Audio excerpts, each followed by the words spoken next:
Bonjour frères et sœurs. Bon, voilà, on se retrouve comme en mars, à la mi-mars, où les lieux de culte ont été fermés, mais on peut quand même s'affermir, s'édifier ensemble autour de la parole. Et c'est ce qu'on va faire en continuant notre série qu'on a débutée la semaine passée. Alors cette série-là, comme je vous ai dit, consiste à prêcher, à quelques exceptions près, là, une prédication par livre de la Bible. Et ça sera intercalé selon la longueur du livre pour que euh, qu'on puisse lire 2 chapitres par jour. Et avant d'arriver au livre suivant, il y aura la prédication du livre qu'on va aborder dans la semaine suivante. Par exemple, dans Genèse, il y a 50 chapitres. Alors, 2 chapitres par jour, ça fait 25 jours. 25, c'est donc 3 semaines. Donc, aujourd'hui, vous entendez une prédication sur Genèse. Dans 3 semaines, en principe, vous allez être vers la fin de la lecture de Genèse. Donc, vous allez entendre la prédication sur Exode. Puis, dans la semaine, dans les quelques jours qui vont suivre, vous allez tomber dans Exode dans vos lectures. Alors, évidemment, c'est libre à chacun d'embarquer dans cette méthode, ce programme de lecture. Mais même si vous embarquez pas, mais je pense que c'est intéressant de voir le but de chaque livre de la Bible et de les regarder sous cet angle-là. Alors, comme lecture, ça va être simple. C'est Genèse 1:1 qui dit: Au commencement, Dieu créa le ciel et la terre. Alors que le Seigneur bénisse sa parole, nous allons prier. Seigneur Dieu, on veut se placer devant toi, on veut te prier de nourrir notre âme, de diriger nos pas, de disposer nos cœurs, Seigneur Dieu. Vraiment, on veut reconnaître que tout ce que tu nous demandes, euh, on peut le faire uniquement parce que tu nous donnes ce qu'il faut. Alors Seigneur, c'est toi qui nous donnes l'obéissance, c'est toi qui nous donnes de comprendre ta parole. Et Seigneur, on est reconnaissant pour cela. Seigneur, on veut te prier pour tous et chacun en cette période de resserrement des mesures sanitaires. Seigneur, il peut y avoir des déceptions, des frustrations. Je connais un frère qui devait se marier hier pour ceux qui écoutent dimanche. Et donc, ils devaient se marier samedi. Et ils ont dû devancer d'une journée leur mariage. Et Seigneur, c'est beaucoup à la dernière minute. Et il y a d'autres frustrations, Seigneur Dieu. Il y a des pressions peut-être économiques pour certaines personnes. Mais Seigneur, en tout cela, on veut vraiment se réfugier en toi. Et parfois même, ces circonstances nous donnent de réaliser que tu es notre seul espoir. Tu es notre Père céleste et que ta providence demeure à chaque jour, à chaque instant pour tous nos besoins. Alors Seigneur, merci de nous rappeler ces choses. Merci pour Jésus-Christ qui a tout accompli. Seigneur, on veut te prier aussi et confesser nos péchés. Euh, Seigneur, comme l'apôtre Jacques le mentionne, nous bronchons tous de diverses manières, en pensée, en action et par omission, c'est-à-dire des choses qu'on sait qu'il serait bien de faire, mais que l'on ne fait pas. Et Seigneur, on veut confesser notre nature pécheresse, on veut confesser que cette nature euh, produit des actions pécheresses. Et Seigneur, tu nous donnes cette nouvelle nature qui ne supprime pas le vieil homme présentement.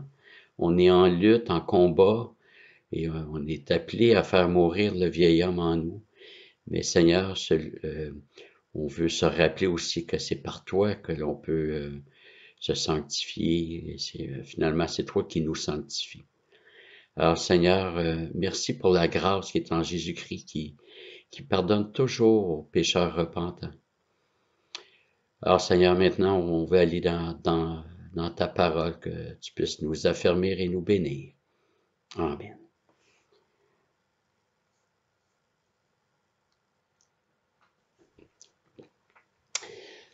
Alors, le verset qu'on a lu, Genèse 1, lance toute la révélation. Il pourrait servir de titre à toute la Bible.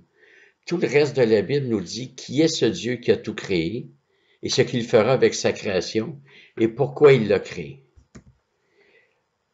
Donc, le livre de la Genèse est le livre qui comporte toutes les notions bibliques qui vont suivre, mais souvent de façon très embryonnaire. Parfois relativement bien développé. Par exemple, pour le mariage, c'est vraiment le texte fondateur et Jésus et Paul, ils reviennent constamment. Mais par exemple, pour le salut qu'on trouve dans Genèse 3,15 et qui va se développer sous forme, donc plutôt à l'intérieur d'alliances qui sont des préfigurations, comme Paul dit dans Éphésiens, des alliances de la promesse. Plusieurs alliances, mais une seule promesse. Alors, mais c'est déjà quand même la mention du secours de l'Éternel qui va venir éventuellement. Le livre de la Genèse fait partie du Pentateuque. Le mot Pentateuque signifie, c'est un mot grec, ou c'est un mot qui vient du grec plutôt, et ça signifie les 5 rouleaux. Puisque pendant longtemps, les écrits n'étaient pas reliés en livres comme aujourd'hui, mais se trouvaient sur des rouleaux. Donc, le Pentateuque désigne les 5 premiers livres de la Bible, donc Genèse, Exode, Lévitique, Nombre et Deutéronome. Et c'est Moïse qui est l'auteur de ces livres. Moïse a été désigné par Dieu pour délivrer son peuple de l'esclavage d'Égypte. Moïse devait non seulement sortir le peuple d'Égypte, mais le faire entrer dans la terre promise. Le peuple ne devait pas seulement savoir où il allait, mais d'où il venait. Autrement dit, c'est comme si Moïse avait dit, avant de penser à votre destinée, la terre promise, vous devez penser à votre origine. Vous êtes des créatures de Dieu. Et tout l'univers a été créé par Dieu. Le Dieu qui vous a sauvé n'est pas le Dieu, contrairement à ce qui était véhiculé dans les nations païennes, c'était pas le Dieu d'un territoire. Les dieux en Égypte, les dieux en Mésopotamie, etc. C'est le Dieu de tout l'univers, c'est lui qui a tout créé. Et le livre de la Genèse en particulier a comme but mais l'Exode aussi, de démontrer que Dieu a vraiment l'autorité sur tous les éléments créés, et Dieu le démontre en particulier, et, par exemple dans les plaies d'Égypte, dans le livre de l'Exode, mais Dieu démontre qu'il a l'autorité sur les éléments créés qui étaient divinisés. Et c'est important, le statut de créature détermine toute la conduite de l'homme. Parce que je suis créé, je ne m'appartiens pas, mais j'appartiens à celui qui m'a créé. Si l'homme n'est le fruit que du hasard, il n'y a aucune valeur. On est un tas de poussière, d'atomes, où se serait développé. Nous rejetons cela, mais si on prend la théorie de l'évolution, l'homme se serait développé, mais il n'est pas mieux qu'un simple caillou. C'est juste qu'on s'est développé différemment. Mais parce que nous avons été créés selon notre espèce, non pas dans un processus d'évolution, mais on a été créés selon notre espèce, l'espèce humaine, eh bien, ça vient définir notre statut et toute notre conduite. Et c'est donc pas surprenant de constater que la première notion que nous voyons, c'est le fait que Dieu a tout créé et que par conséquent, nous sommes créatures.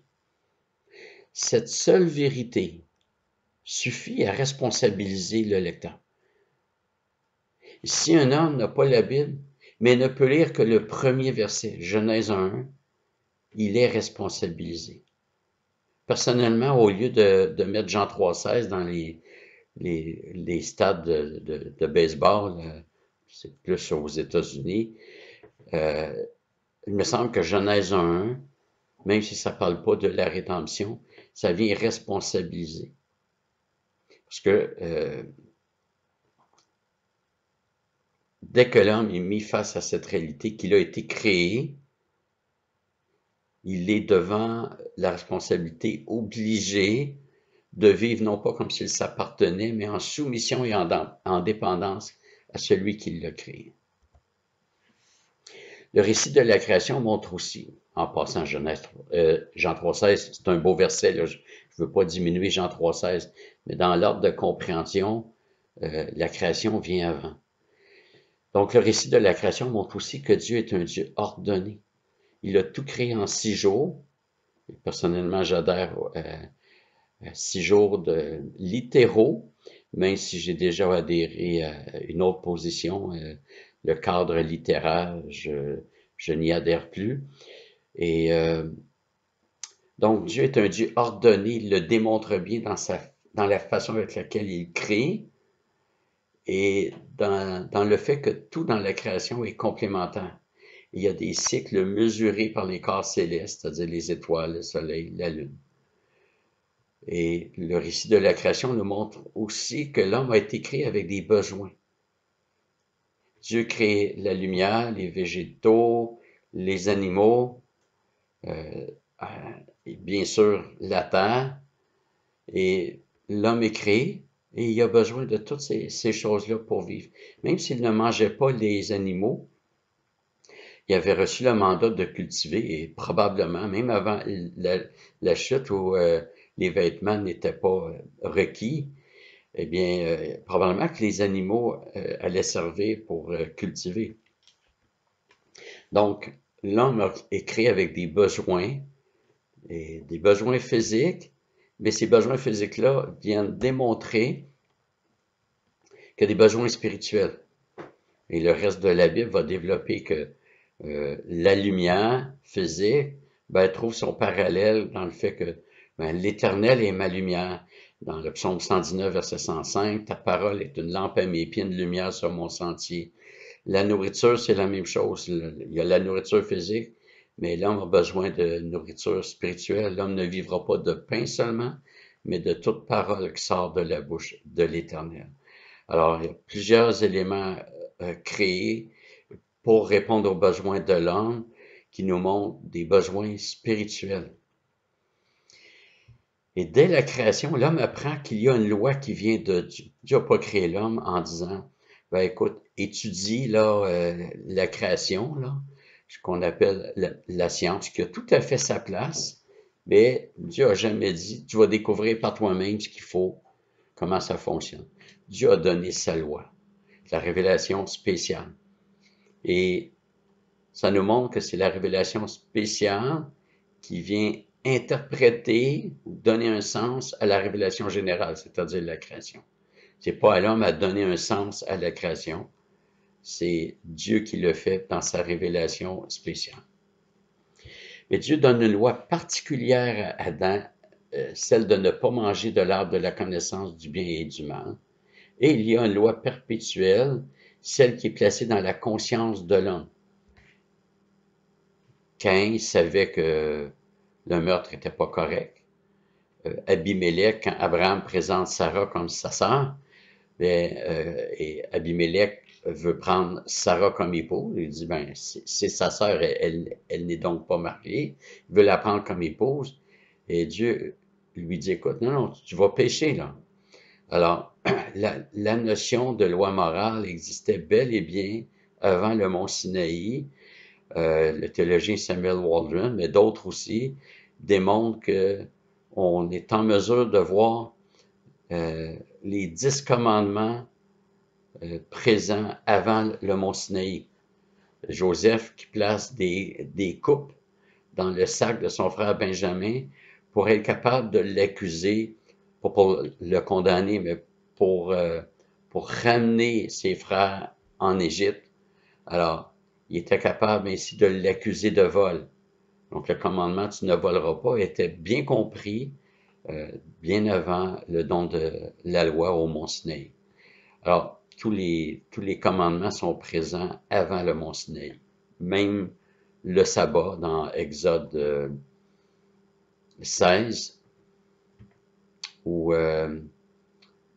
Dieu donne la manne, et les 10 commandements, ça arrive à Exode 20. Mais 4 chapitres avant, Dieu donne la manne, puis il dit le 6e jour, vous en ramasserez le double, parce que le 7e jour, c'est le repos. Ça semblait acquis pour le peuple juif que le 7e jour, c'était le repos. Alors, je vais lire Romains 5, versets 13 et 14, où Paul dit « Le péché n'est pas mis en compte quand il n'y a pas de loi. Cependant, la mort a régné depuis Adam jusqu'à Moïse, même sur ceux qui n'avaient pas péché par une transgression semblable à celle d'Adam, lequel est la figure de celui qui devait venir. » Le raisonnement de Paul est que ceux qui ont vécu après Adam n'ont pas péché par une transgression semblable à celle dont Adam s'est rendu coupable. Donc, Dieu a donné à Adam une loi, c'est celle de ne pas manger de l'arbre de la connaissance du bien et du mal. C'est une loi que Dieu a donnée de façon magistrale. Ceux qui ont vécu après Adam ne pouvaient plus par eux-mêmes commettre ce péché, ne pouvaient pas pécher d'une transgression semblable à celle d'Adam. Mais Paul ajoute que malgré le fait que ce commandement ne tenait plus, la mort a régné depuis Adam jusqu'à Moïse. Donc, Dieu donne à Adam une loi magistrale, c'est-à-dire par révélation spéciale, tu ne mangeras pas de tel arbre. Et Dieu donne à Moïse une loi aussi magistrale. À partir d'Exode 20, les 10 commandements, et après ça, il y a toute la loi mosaïque, la disposition mosaïque. Alors, et Paul dit, pourtant, la mort a régné entre Adam et Moïse alors qu'il n'y avait pas de loi magistrale en force. Et quand on regarde le raisonnement biblique, c'est que le péché, c'est la transgression de la loi de Dieu. Jean dit ça dans sa première épître. Alors, comme si la mort a régné, la mort, c'est la conséquence du péché, le péché, c'est la transgression de la loi, donc la mort vient de la transgression de la loi. Mais comment se fait-il que la mort a régné entre Adam et Moïse, alors qu'il n'y avait pas de loi magistrale? Eh bien, c'est parce qu'il y avait une loi dans la conscience des individus. Et Paul qui mentionne ça dans Romains 5, entre Adam et Moïse, la mort a régné, avait dit 3 chapitres plus tôt, au chapitre 2, versets 14 et 15, quand les païens qui n'ont pas la loi, c'est-à-dire qui n'ont pas reçu la loi de façon magistrale, font naturellement, c'est dans leur nature, ce que prescrit la loi, eux qui n'ont pas la loi, encore une fois, c'est la loi magistrale qui est visée ici, contrairement aux Juifs qui l'avaient reçue, bien, Paul dit, ils sont une loi pour eux-mêmes. Ils montrent que l'œuvre de la loi est écrite dans leur cœur. Leur conscience en rend témoignage et leur raisonnement les accuse ou les défend tour à tour. Personnellement, je savais très bien qu'il fallait pas tuer avant même de lire les 10 commandements. Puis la même chose pour le vol. Et c'est pas juste dans les pays qui ont reçu un héritage judéo-chrétien, mais dans les tribus les plus reculées, il y a une loi morale, et même chez les cannibales, bien, ils ne se tueront pas entre eux. Ils vont se défendre lorsqu'un étranger vient. Ils vont faire comme n'importe quel autre pays. Excusez-moi. Ils vont se défendre. Bon, ils vont plus loin, ils vont manger la personne, mais reste qu'entre eux, ils ne se tueront pas. Pourquoi? Ils ont cette loi dans la conscience. Elle est présente dans la conscience de tous les hommes. Il n'y a pas de peuple où une personne vole en plein jour devant tous. Il va se cacher. Donc, Dieu a créé tout l'univers, l'homme est créé, l'homme a chuté, et en principe, la Bible aurait dû s'arrêter à Genèse 2. Que l'homme pêche est une anomalie. À partir du chapitre 3, c'est la chute. Et Dieu aurait pu dire, il n'y aura pas de Genèse 4. Même Genèse 3, verset 14, ça aurait pu s'arrêter là. Que Dieu condamne. Mais ça serait une vraie condamnation. Mais à partir de Genèse 3, 15, Dieu annonce la grâce.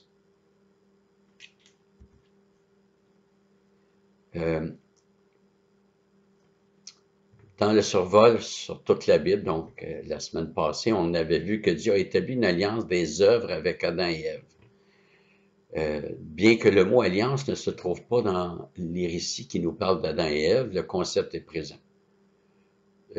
Si on dit non, il n'y a pas d'alliance parce que le mot n'est pas là, mais il faudrait tirer la même conclusion sur le mariage. Le mot mariage ne figure pas dans les premiers chapitres de la Genèse, et pourtant, c'est bel et bien le premier mariage qu'il y a eu entre Adam et Ève.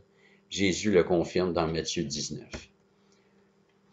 Et écoutez bien le prophète Osée, chapitre 6, verset 7, qui dit « À la façon d'Adam, ils ont enfreint l'alliance. » Le « ils » ici, c'est les Israélites. Donc, autrement dit, de la même façon qu'Adam a fait, les Israélites ont enfreint l'alliance. J'ai déjà fait une série sur les alliances. Ce verset-là nous enseigne que autant l'alliance que Dieu avait faite avec Adam que celle que Dieu a faite avec Israël, c'était des alliances qui pouvaient être rompues par l'homme. Et dès la chute, le Seigneur annonce la rédemption, ce que Luther a appelé le proto-évangile. Dieu annonce la rédemption avec Genèse 3,15 que je vais lire. C'est Dieu qui parle. « Je mettrai inimitié entre toi et la femme, entre ta descendance et sa descendance. Celle-ci t'écrasera la tête et tu lui écraseras le talon. » À partir de ce moment-là, Dieu crée une séparation entre ceux qui lui appartiennent et ceux qui ne lui appartiennent pas. C'est Dieu qui dit « je mettrai inimitié ». Quand on parle du mariage, Jésus dit que l'homme ne sépare pas ce que Dieu a uni. Mais avec ce verset-là, on peut dire qu'on ne doit pas unir ce que Dieu a séparé. Il y a une séparation entre ceux qui appartiennent à Dieu, et ici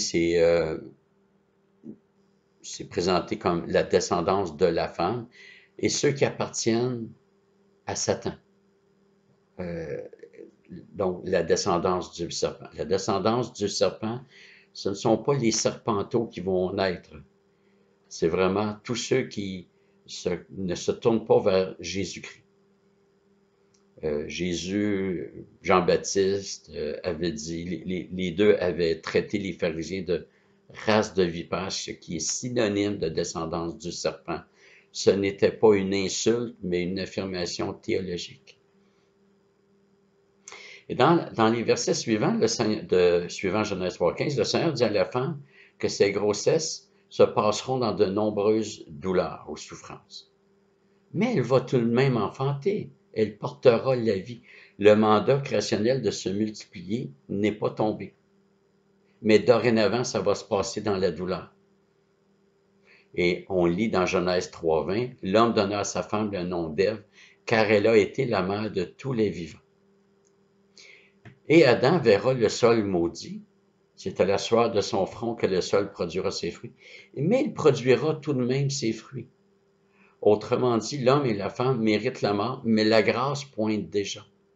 Le mandat créationnel de cultiver, ce que Dieu avait dit dans Genèse 2,15, que Dieu a mis l'homme dans le jardin pour le garder et le cultiver. Ce mandat-là demeure, mais dorénavant, il y a une malédiction dans la création qui va rendre le mandat pénible, au sens que c'est une peine. Mais le mandat continue, l'homme et la femme vont pouvoir remplir ce mandat-là. Donc, la grâce pointe déjà dans ce que Dieu dit. Souvent, on voit ces versets-là comme de la condamnation. Je vois plus ça comme des conséquences de la chute, il y a des conséquences inhérentes à la chute, au péché. Il y a un désordre créationnel qui s'installe, mais Dieu dit, votre mandat va continuer. Et pour la femme, c'est tu vas enfanter et ultimement, ça va mener au Messie, la descendance promise. Sur la base de l'alliance que Dieu a faite avec Adam, tous les hommes sont en alliance avec Dieu, ce qu'on appelle l'alliance des œuvres. Mais là, il y a un problème. C'est que dans une alliance, il y a les bénédictions s'il y a obéissance parfaite, il y a malédiction s'il y a désobéissance. Et là, tous les humains viennent au monde dans cette alliance, mais ne reçoivent que la malédiction parce qu'on a tous la nature pécheresse. On est incapable d'obéir parfaitement.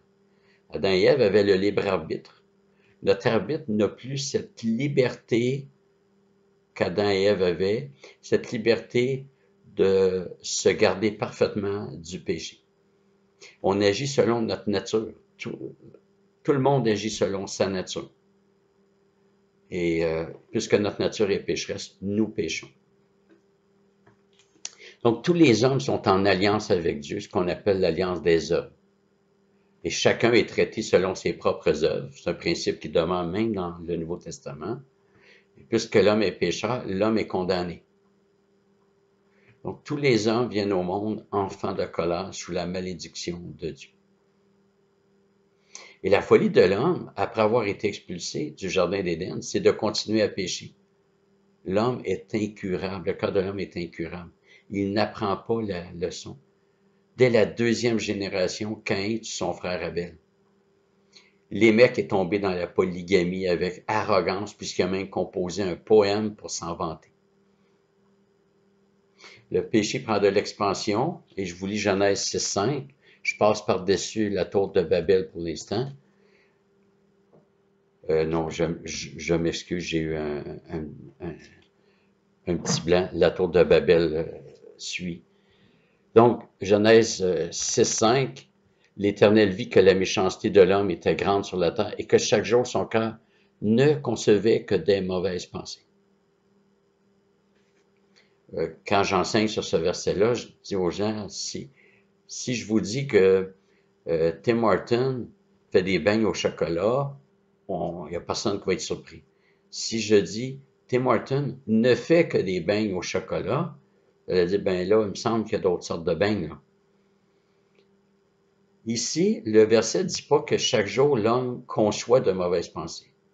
Le verset dit que chaque jour, son cœur ne conçoit que des mauvaises pensées. Il n'y en a aucune qui est bonne. Et même celles qui nous paraissent bonnes, elles sont souillées par notre péché. C'est impossible que le pur sorte de l'impur. Donc Dieu envoie le déluge, mais il fait grâce. La grâce était bel et bien présente dans l'Ancienne Alliance. Sous forme, ça a été démontré par des ombres. C'est pas parce que quelqu'un a échappé au déluge qui était sauvé. Il était sauvé du déluge, mais pas sauvé de ses péchés nécessairement. Noé l'a été. On voit ça. Mais la grâce était bel et bien présente dans l'Ancienne Alliance. On a vu Genèse 3.15. Mais ici, l'homme s'est enfoncé dans le péché. Le Seigneur détruit toute l'humanité, mais il fera grâce à Noé en le sauvant, avec sa famille, sauvé du déluge. Donc, la vie continue par la grâce de Dieu. Et le verset 9 de Genèse 6 dit, « Voici la postérité de Noé. Noé était un homme juste et intègre parmi ses contemporains. Noé marchait avec Dieu. » Et parfois, on a l'impression que si Dieu a sauvé Noé, c'est parce qu'il était juste et intègre.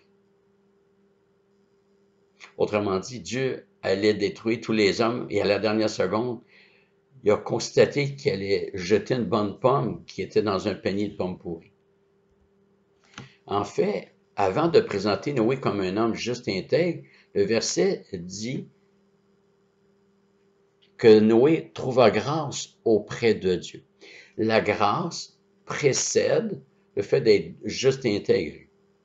Le salut avec la transformation, etc., et le fait que la justice du Christ est imputée, même si c'est par anticipation dans l'Ancienne Alliance, pour ceux qui étaient vraiment sauvés de leurs péchés, eh bien, ils sont considérés comme justes et Dieu nous donne un cœur intègre. Intègre, ça ne veut pas dire sans péché.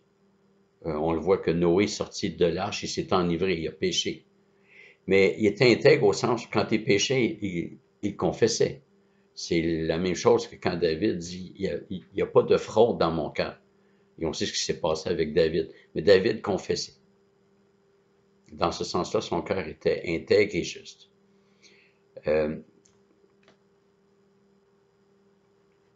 Et ce texte appuie la doctrine que ceux à qui le Seigneur fait grâce reçoivent un nouveau cœur. Ce qu'on appelle la régénération. C'est pas clair chez les théologiens si on doit parler de régénération pour les croyants de l'Ancienne Alliance. Pour ma part, j'y adhère parce qu'un mort spirituel ne peut pas louer Dieu. Peut-être que l'expérience de l'Esprit Saint était différente, mais un mort ne peut pas louer Dieu. Alors, donc Dieu envoie le déluge et par la suite, Noé et sa famille sortent de l'arche. Dieu fait alliance avec Noé. Cette alliance, on l'appelle, en tout cas, je vais citer Robertson, mais je trouve ça très bien. Il l'appelle l'alliance de préservation. Pourquoi? Parce que Dieu s'engage à ne plus détruire l'humanité par l'eau. En fait, le Seigneur annonce qu'il va accomplir son plan. Donc, il ne détruira plus parce qu'il y a un plan à accomplir. Et le déluge va servir d'emblème au jugement dernier, à la disposition de l'homme juste avant le retour de Jésus. Demain que les hommes mangeaient, buvaient et se mariaient, ben, il en sera de même à l'avènement du Fils de l'homme. Et l'arche devient le symbole aussi du salut dans 1 Pierre 3, 21, en tout cas 21, mais les versets qui précèdent aussi. Alors, Dieu s'engage dans cette alliance à ne plus détruire l'homme par l'eau. Il va le faire à la toute fin avec le feu. Mais par l'eau, il ne le fera pas. Donc, Dieu préserve et il va demander à l'homme de préserver l'humanité aussi. C'est-à-dire, donc, Genèse 9, versets 6 et 7, Dieu dit, celui qui verse le sang de l'homme, par l'homme son sang sera versé, car Dieu a fait l'homme à son image. Dieu s'engage à ne plus détruire l'humanité pour que son plan s'accomplisse. Est-ce que le déluge a mis fin au péché? La réponse c'est non, on l'a vu tantôt. Dès la sortie de l'arche, Noé s'enivre. De plus, un de ses fils, Cham, ça donne à l'immoralité alors que Noé est endormi. Ça, donc, le déluge, après quoi vient la tour de Babel. Et vous allez voir que ce qui s'est passé là va préparer l'alliance avec Abraham. Donc, Genèse 11.6, l'Éternel dit, voilà un seul peuple, ils parlent tous un même langage, et voilà ce qu'ils ont entrepris de faire. Maintenant, il n'y aura plus d'obstacle à ce qu'ils auraient décidé de faire. Donc, on se rappelle que l'homme voulait construire une tour pour se faire un nom. Et pour ne pas être disséminé sur la face de la terre. Ça, c'est dans Genèse 11. Et Dieu intervient et il va fragmenter l'humanité en langues diverses. Encore là, ça ne doit pas tellement être vu comme une malédiction, ce que Dieu fait, mais plutôt comme Dieu qui freine le péché. Il ne veut pas que l'homme s'enfonce autant dans le péché. Alors, il va fragmenter l'humanité, ça va mettre un frein au projet arrogant de vouloir se faire un nom. Au chapitre 12, c'est l'entrée en scène d'Abraham. Et là, on commence à voir l'établissement de l'alliance où on va voir que Dieu va accomplir la rédemption promise en Genèse 3,15. Il va le faire par voie d'alliance. Et le personnage d'Abraham va devenir central dans l'identité juive. Les Juifs s'accrochaient à Moïse comme le prophète et à Abraham comme le père de la nation. Et ils se réfugiaient dans le fait d'être enfants d'Abraham. Ce que Dieu dit à Abraham, c'est le renversement de ce qui s'est passé à Babel. À Babel, le Seigneur a pris une humanité qui parlait la même langue et il l'a fragmenté en peuples de langues différentes. À Abraham, le Seigneur annonce qu'il va rassembler toutes les nations en une seule. Je bénirai ceux qui te béniront, je maudirai celui qui te maudira. Toutes les familles ou toutes les nations de la terre seront bénies en toi. Il y a quelque chose de rassemblement. Ça a été fragmenté pour limiter le péché, mais ceux qui sont donc le peuple de l'Alliance qui viendra de toutes les nations, et ça va s'accomplir à la Pentecôte, donc des gens qui viennent de toutes les nations forment un nouveau peuple, cette fois un peuple spirituel, et c'est vraiment le renversement de Babel. Et Galates 3,8 dit aussi l'Écriture, prévoyant que Dieu justifierait les païens par la foi, a d'avance annoncé cette bonne nouvelle à Abraham, toutes les nations seront bénies en toi. Donc la justification des païens par la foi, c'est l'accomplissement de ce que Dieu avait dit à Abraham. Apocalypse 5,9, il chantait un cantique nouveau, il chantait, c'est au pluriel, en disant, tu es digne de recevoir le livre et d'en ouvrir les sceaux, car tu as été immolé et tu as racheté pour Dieu par ton sang des hommes de toute tribu, de toute langue, de tout peuple, de toute nation. Donc, c'est par voie d'alliance que Dieu s'engage. Abraham reçoit trois promesses, un pays béni, une descendance nombreuse et la bénédiction qui rejaillira sur toutes les nations qui vont former le peuple spirituel. Et donc, à Babel, les hommes voulaient se faire un nom. Dieu a empêché ça. Dieu a dit à Abraham, je rendrai ton nom grand parmi les nations. Vous voyez comment Dieu va renverser, va dire, Genèse 11, si on veut, à Babel, les hommes ont voulu faire contraire à ce que Dieu voulait et le faire avec arrogance. En fait, se faire un nom, c'est vouloir acquérir une dignité par eux-mêmes. Mais Dieu dit à Abraham, je rendrai ton nom grand. Donc, ce que Dieu a refusé aux non-croyants, et il l'accorde aux croyants, mais ça va se faire par voie d'alliance. Et quand on lit le récit de la Genèse, on peut avoir l'impression qu'il y a une seule alliance traitée avec Abraham. Et la suite des Écritures nous dit qu'il y en a deux. Je ne sais pas si vous avez déjà remarqué qu'il y a un paradoxe dans les Écritures. Souvent, Dieu dit qu'il va juger son peuple dans l'Ancienne Alliance, divorcer de la nation juive, supprimer son peuple rebelle, mais souvent, Dieu dit qu'il va pardonner, qu'il renouvelle son engagement, qu'il va restaurer son peuple. On se demande parfois si le peuple juif est en sécurité ou s'il est menacé. Ben, les vrais croyants sont au bénéfice du pardon. Dieu a toujours gardé un reste en Israël. Et c'est la thèse de Paul en Romains, qui va solliciter beaucoup de textes de l'Ancien Testament sur ce point. Mais ceux qui ne sont pas croyants en Israël, ben, c'est à eux que s'adressent toutes les menaces. C'était un peuple mixte, c'est-à-dire composé de croyants et de non-croyants. Croyants au sens de régénérés, non-croyants au sens de non-régénérés. Il peut y avoir une culture religieuse, mais ça ne veut pas dire que les gens étaient régénérés.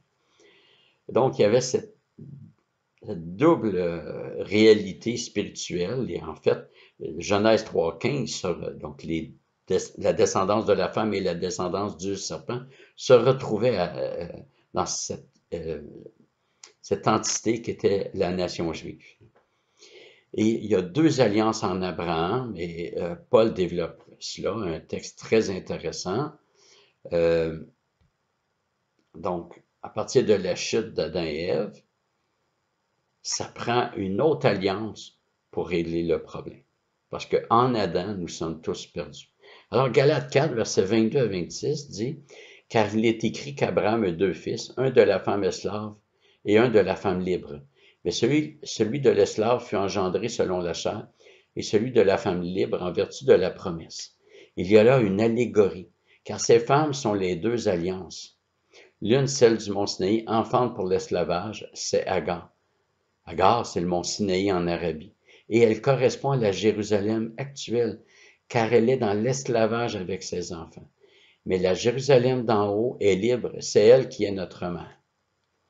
Donc, il y a deux alliances en Abraham, ce que Paul dit dans ces versets.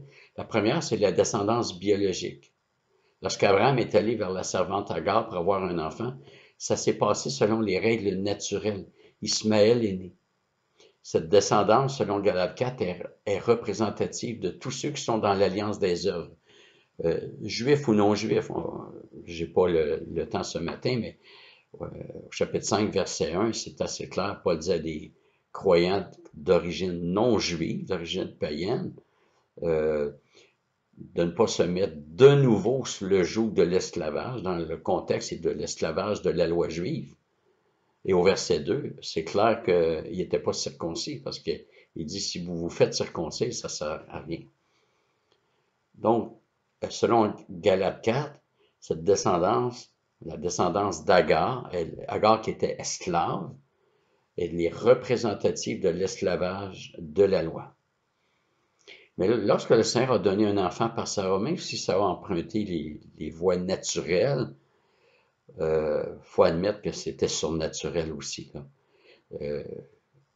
Et Dieu a dû intervenir pour deux raisons. Abraham et Sarah étaient très âgés, et Sarah avait toujours été stérile.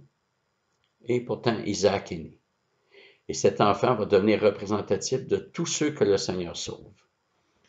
Et ces deux descendances, comme j'ai mentionné, présentes en Israël, reprennent Genèse 3,15, la descendance du serpent et la descendance de la femme.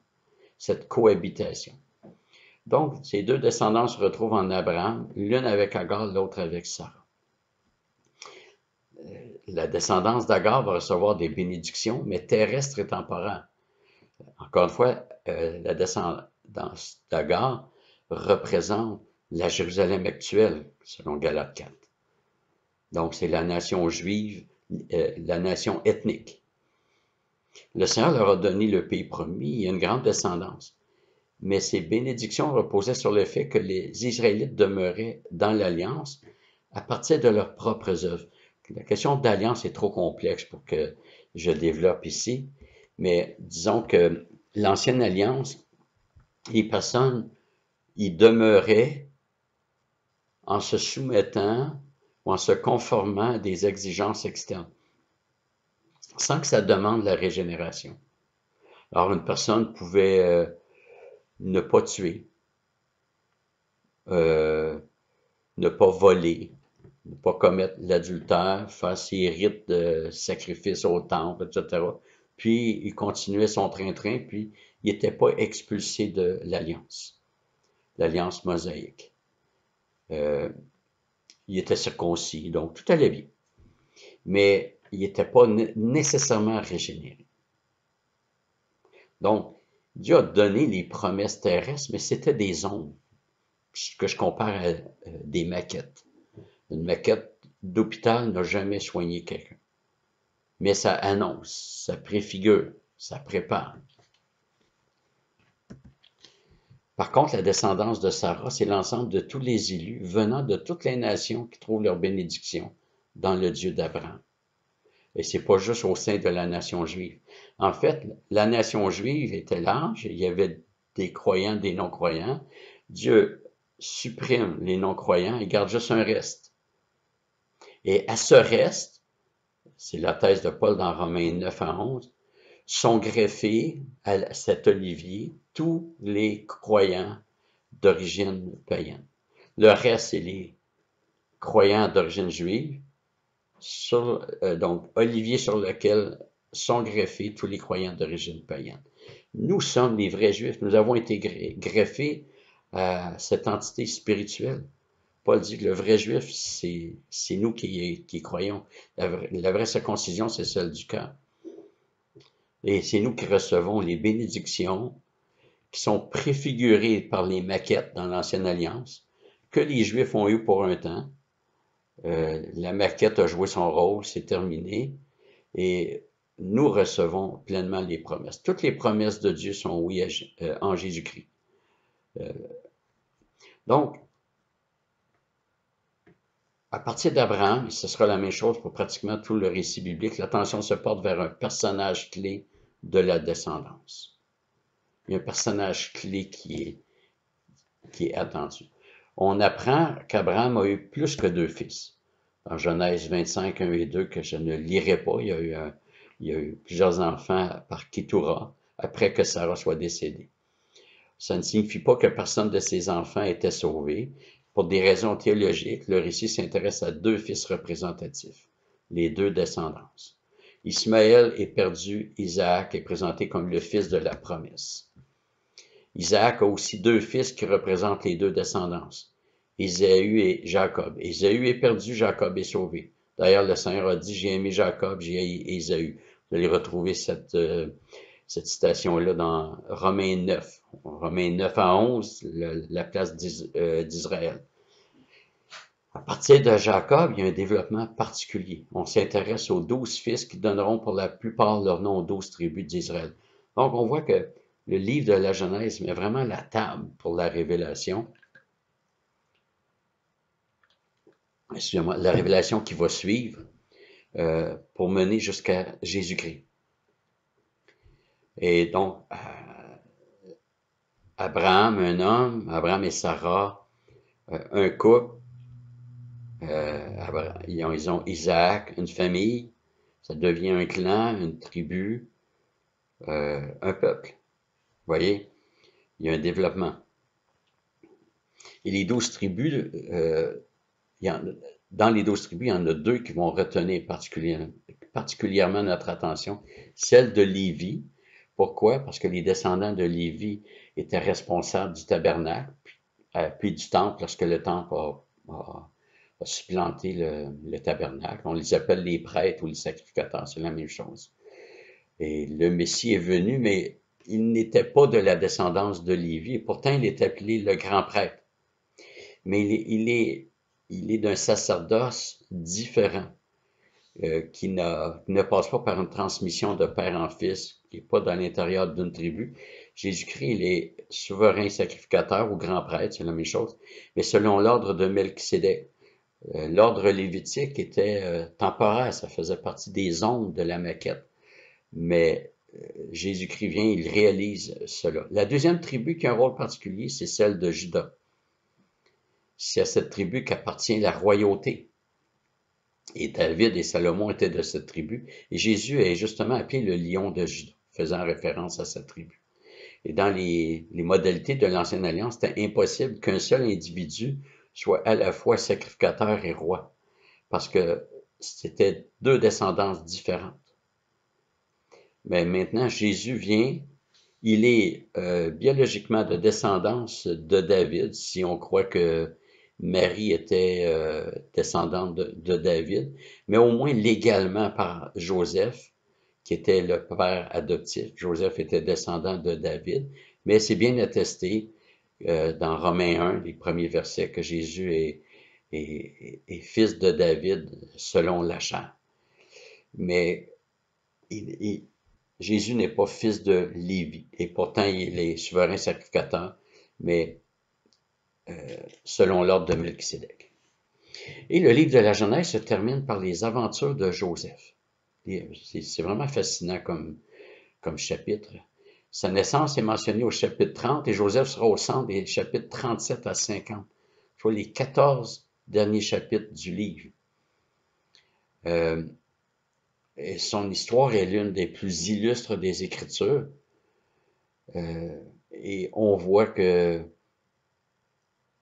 le plan de Dieu ne dépend pas de la bonté des hommes, du bon vouloir. Joseph était le plus jeune de la famille au moment où il a été vendu. Par la suite est né Benjamin, mais avant la naissance de Benjamin, Joseph était le plus jeune. Quand Joseph a été vendu, c'est ce qu'on appelle ici au Québec le petit dernier, il était donc plus faible que les autres. et il a été vendu par ses frères. Être vendu, c'était être chassé de la famille qui avait reçu les promesses de Dieu. C'était être expatrié du pays promis, là où coule le lait et le miel.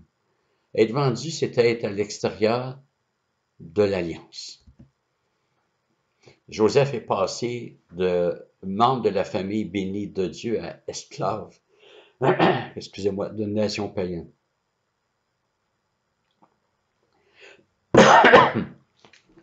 Le paradoxe, c'est que la descendance de Jacob a vendu Joseph comme esclave, et c'est ça qui a fait que toute la descendance est devenue esclave des mêmes Égyptiens. La nation juive est devenue esclave en Égypte. Mais le Seigneur a pris soin de Joseph. Il a gardé Joseph. Malgré toutes les injustices subies, Joseph est demeuré intègre dans sa foi. Vous savez, présentement, on vit une période où c'est pas facile sur plusieurs plans. Ça peut être l'insécurité face à la santé, face à l'économie, sur le plan émotif et affectif, peut-être que les membres de nos familles nous manquent. Mais il est bon de se rappeler un personnage comme Joseph, qui a subi les pires injustices, pas pire que celle de Jésus-Christ, mais quand même, c'est quand même gros ce qu'il a subi. Mais il est demeuré intègre. Joseph a été vendu à un dénommé Potiphar, un chef de la garde rapproché du Pharaon. Ça se passait relativement bien. Il était bien traité. Potiphar l'avait nommé chef de sa maison. Et un jour, alors que Potiphar était absent de la maison, son épouse a tout fait pour avoir une relation illicite avec Joseph. Celui-ci a toujours refusé. Et à un moment donné, alors que la situation semble avoir été plus particulière, des avances plus intenses de la part de la femme de Potiphar, Joseph a dû fuir en abandonnant son manteau. Probablement qu'elle voulait le retenir. Et la femme de Potiphar a été choquée, insultée du refus de Joseph, et il l'a donc accusé d'avoir voulu la violer. Joseph est arrêté et mis en prison. Une autre injustice. Alors qu'il est en prison, Joseph interprète les rêves de deux co-détenus qui prennent l'engagement que s'ils sont libérés, ils vont plaider pour Joseph afin que celui-ci soit aussi libéré. Les deux détenus finissent par sortir de prison. Un est exécuté, l'autre est rétabli dans sa position à la cour royale, mais il oublie complètement sa promesse de plaider pour Joseph. Une autre injustice. Mais un jour, alors que je veux juste ouvrir une parenthèse, Joseph n'a pas juste été vendu à une nation païenne, donc c'est une autre religion, une autre langue, une autre culture, mais en plus comme esclave. À vue humaine, c'était désespéré. Il n'y avait aucun espoir d'être libéré, de retrouver sa famille. Aucun espoir à vue humaine. Mais Dieu est le souverain par-dessus toutes les circonstances. Un jour, alors que le Pharaon fait un rêve qui le trouble, l'ex-détenu lui propose d'interroger Joseph qui est en prison. Donc, il y avait deux détenus, celui qui était rétabli dans ses fonctions à la cour du roi, il propose au roi de consulter Joseph. Il y en a un qui est capable d'interpréter les rêves. Et Joseph va expliquer le rêve et il sera promu au rôle de premier ministre de toute l'Égypte. Et ce rêve, c'est 7 vaches grasses et 7 vaches maigres, et ensuite 7 épis gras et 7 épis maigres. Et l'interprétation, c'est que Joseph dit au Pharaon, pendant 7 ans, il va avoir l'abondance, et puis 7 ans après, ça va être la sécheresse. Et le Pharaon a vu que Dieu est avec Joseph, donc il l'a établi comme premier ministre pour gérer particulièrement cette crise à venir, mais cette crise a préparé. Et il a fait engranger du blé pendant 7 ans. Et lorsque la famine est venue, la famille de Jacob, qui vivait à quelques dizaines de kilomètres de l'Égypte, en Canaan, c'est-à-dire dans la terre promise, Donc la famille de Joseph a voulu acheter du blé en Égypte puisque la famille frappait aussi Canaan. Et la famille a fini par s'expatrier en Égypte. Donc le plan de Dieu va s'accomplir. Ça avait déjà été, Dieu l'avait prédit à Abraham. Je ne me rappelle pas si c'est Genèse 15 ou Genèse 17. Dieu promet la terre promise, mais il dit, sache que tes descendants seront esclaves dans un pays étranger pendant 400 ans. Alors, dans le livre de la Genèse se termine ainsi sur l'histoire de Joseph et ses frères. Dans certains films, on présente une fin qui ne peut pas s'arrêter là. Hein, vous vous rappelez peut-être le film de Jurassic, un des films de Jurassic Park. Non, je suis pas certain que c'est Jurassic Park, mais enfin, je suis pas très bon en cinéma. Mais en tout cas, des grosses bestioles, ça se termine par la mort des gros dinosaures dans la ville. Mais juste avant le générique, les quelques dernières secondes, on voit des œufs de dinosaures qui sont en train d'éclore. De mémoire, c'est dans un entrepôt souterrain. Et ça annonce qu'il va y avoir un deuxième film ou un autre film.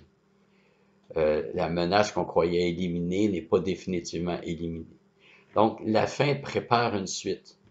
Dans le cas du livre de la Genèse, le peuple se retrouve en Égypte, alors que ce n'est pas la terre qui lui a été promise. Ça ne peut pas s'arrêter là. Et la fin l'affirme. Joseph dit en Genèse 50, donc dans le dernier chapitre, versets 24 et 25, il dit, donc je vous lis, Joseph dit à ses frères, je vais mourir, mais Dieu interviendra pour vous à coup sûr et vous fera remonter de ce pays-ci dans le pays qu'il a promis par serment à Abraham, à Isaac et à Jacob. Joseph fit prêter serment aux fils d'Israël en disant, Dieu interviendra pour vous à coup sûr et vous ferez remonter mes eaux loin d'ici. Donc, rapidement, quelques applications. On revient à la création. Le fait que Dieu a tout créé nous assure que le Seigneur est le maître de l'univers, le maître de tout ce qui se passe dans l'univers, donc le maître de l'histoire. Le péché n'a pas affecté sa souveraineté.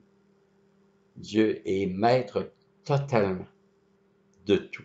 Il contrôle tout. Il a la puissance pour faire tout ce qu'il veut. Dieu est au ciel et il fait tout ce qu'il veut. Et nous, comme créatures, nous devons réaliser que nous ne devons pas vivre comme si nous étions Dieu et tout décider. Nous devons vivre en analogie à Dieu, c'est-à-dire selon sa révélation. Je regarde comment Joseph a été victime d'injustice. Et on ne le voit jamais contester, critiquer, etc. Une belle soumission.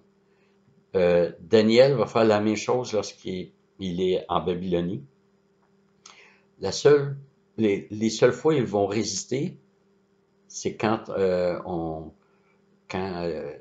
les autorités vont demander d'adorer une autre divinité. Et quand on interdit d'adorer l'Éternel, ben il va le faire pareil. Mais sinon, il n'y a pas de critique, il n'y a pas de dénigrement, il n'y a pas de crier à l'injustice, faire des marches pour s'opposer. On voit pas ça. L'Église, je crois pas que l'Église soit appelée à cela. Évidemment, vous allez deviner que je fais allusion, oui, à certains comportements qu'on voit présentement en raison de la pandémie. On peut être en désaccord sur plusieurs choses, mais on doit quand même faire attention à nos réactions. Regardez comment les personnages bibliques ont réagi, ont bien agi et comment Dieu a honoré leur conduite. Donc Dieu est le Créateur, il est souverain, parfaitement souverain, totalement souverain. Et on doit agir dans le même sens que Dieu agit. On n'est pas des créateurs, mais on est des procréateurs. Sans trait d'union, mais avec un trait d'union. Si on doit tout faire dans le sens de la création. Et on doit aussi, puisque le but c'est la nouvelle création, donc la rédemption, on doit aussi travailler dans ce sens-là, par notre sanctification, par notre évangélisation. La deuxième application, elle est très brève, c'est la question de l'alliance. Peut-être que vous allez trouver gros ce que je vais dire, mais je le crois vraiment. Il n'y a que par la théologie de l'Alliance qu'on peut réellement comprendre les Écritures, ou les comprendre plus profondément. C'est vraiment le mortier, la grille d'interprétation, le fil conducteur. On dit souvent que le fil conducteur, c'est Jésus-Christ, et c'est vrai, mais c'est par voie d'alliance que ça se réalise. Dieu a fait alliance avec Adam et Ève, il a fait alliance avec Noé, il a fait alliance avec Abraham, il a fait alliance avec Moïse et toute la nation dans Exode 19, il a fait alliance avec David, Psaume 89, et le sang de Jésus-Christ, c'est le sang de la nouvelle alliance. C'est vraiment le thème récurrent qui vient cadrer tout ce que Dieu fait. Il le fait par voie d'alliance. La troisième application, c'est qu'on ne doit pas remettre en question la fidélité de Dieu. Et là, c'est particulièrement Joseph qui nous propose cette application, mais aussi Abraham qui a dû quitter en Égypte aussi pour un temps, et même le fait qu'ils attendaient un fils, ils espéraient un fils, mais on n'a pas à remettre en question la fidélité de Dieu sous prétexte que les circonstances semblent défavorables. Le Seigneur a promis à Abraham un pays béni. Abraham arrive en terre promise, c'est la famine. Abraham n'a pas remis en question la fidélité de Dieu. Il a cru, il a persévéré. Même chose pour Joseph. Il est chassé du pays promis, rejeté par ses frères. Il est fait esclave dans une nation païenne. Et nous vivons dans une nation païenne. Il n'a pas remis en question la fidélité de Dieu à son alliance. Il a cru, il a persévéré. Alors, frères et sœurs, que le Seigneur nous donne une lecture bénie du livre de la Genèse. Et Dieu voulant, dans 3 semaines, nous verrons le livre de l'Exode. Que le Seigneur vous bénisse et on va prier. Seigneur Dieu, merci pour ce livre qui met la table pour toute la révélation à partir du premier verset où on apprend qu'au commencement, tu as créé les cieux et la terre. Et tout le reste des Écritures nous dit qui tu es, qui est ce Dieu, et qu'est-ce qu'il va faire de cette terre et ce ciel qu'il a créé. Seigneur, merci pour l'alliance qui prend forme par voie de promesse dans l'ancienne alliance et qui s'accomplit dans la nouvelle alliance par Jésus-Christ. Seigneur, que tu nous donnes de bien bénéficier de notre lecture dans ce livre tellement riche, que tu puisses nous faire grandir, Seigneur Dieu, et que tu nous donnes de voir que l'expérience spirituelle des hommes et femmes qui t'appartiennent, ben, c'est aussi la nôtre en quelque part. Abraham, c'est notre père dans la foi. Seigneur, encore une fois, je veux te bénir, je veux te prier de bénir ta parole en nous, que tu nous donnes de la chérir, de vraiment la prendre comme nourriture, de la mastiquer pour qu'elle puisse dégager toutes ces vitamines, toutes ces fibres, toutes ces protéines, Seigneur Dieu, et nous affermir et nous relever. Seigneur, bénis cette semaine qui est devant nous, que tu puisses nous garder corps et âme en toi et pour toi. Amen.